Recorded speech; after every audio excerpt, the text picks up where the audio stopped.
पास कई सारे बच्चे पढ़ते हैं, मैं लिटरली बताऊं, मैं दुखी रहता हूं कि मेरे पास पिछले कोरोना के बाद से लेकर के अब तक कम से कम 200 बच्चे आपका पढ़े होंगे यूपीएससी के लिए। ऑफलाइन बैच की बात कर रहा हूं मैं, 200 बच्चे मेरे से गाइडेंस लेने आए होंगे, लेकिन कोरोना के बाद से लेकर के, लेकिन उन 200 बच्चों में मैं दुखी मन से ये कहता हूं कि सिर्फ 10 बच्चे ऐसे हैं, जो 10 बच्चे ही ऐसे होंगे जो रेगुलर पहली क्लास से लेकर लास्ट क्लास तक किए। अदरवाइज बीच में ही किसी कारण से या तो धैर्य नहीं है उनके पास।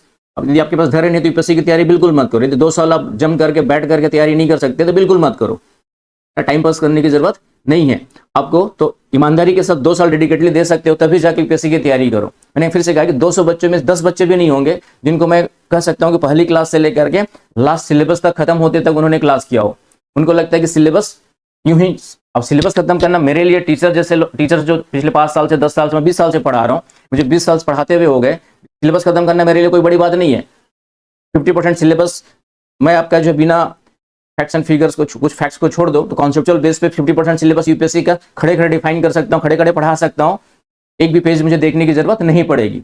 लेकिन मेरा उद्देश्य सिलेबस खत्म करना नहीं होता है। जब भी मैं पढ़ाता हूँ मेरा उद्देश्य होता है कि जो बच्चा मेरे पास सामने बैठा है ना, उसमें अलग अलग प्रकार के बच्चे होते हैं, उन बच्चों को कम से कम समझ में आए। मैं सिलेबस खत्म कर दूंगा, आपको कितना समझ में आएगा? ज्योग्राफी में आपका जो है कहीं पर मैं 100 से 150 घंटे भी पढ़ाता हूँ, कहीं पर 50 घंटे में भी खत्म करता हूँ, लेकिन 50 घंटे में खत्म उन्हीं के लिए फायदेमंद हो सकता है जो पहले से ज्योग्राफी को पहले पढ़ चुके हो, समझ चुके हो। लेकिन जो नया बच्चा है जो 12वीं पास होकर के मेरे पास अभी एडमिशन लिया हुआ है, उसको समझ में नहीं आएगा।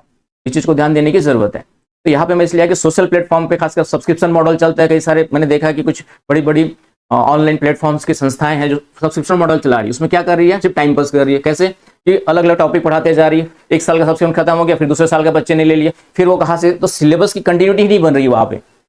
ज्योग्राफी ठीक है, 2-3 टॉपिक खत्म हो गया, लेकिन फिर उसके बाद सब्सक्रिप्शन ले लेकर फिर से पूरा सिलेबस कवर ही नहीं कर पाते। अभी कुछ दिनों से जब यूपीएससी का प्रीलिम्स का पेपर हुआ तो मेरे पास कई सारे बच्चों ने फोन किया जो ऑनलाइन प्लेटफॉर्म से कोचिंग कर चुके थे, 2 साल से 3 साल से 4 साल से तैयारी कर रहे हैं।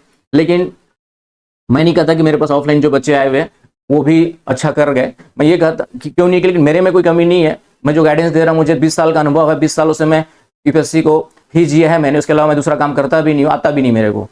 लेकिन जो बच्चा जिसको जिस तरीके से गाइडेंस दिया जाता है वो करता ही नहीं है। मैं बच्चों को कहता हूं कि जब तक आप मेंस के सिलेबस पे 100% पूरे एक टॉपिक पे कमांड नहीं होगी, हर एक क्वेश्चन जो टॉपिक से पूछा गया उस पर लिखने लायक आप नहीं बनोगे, तब तक यूपीएससी का प्रीलिम्स कभी नहीं निकलेगा।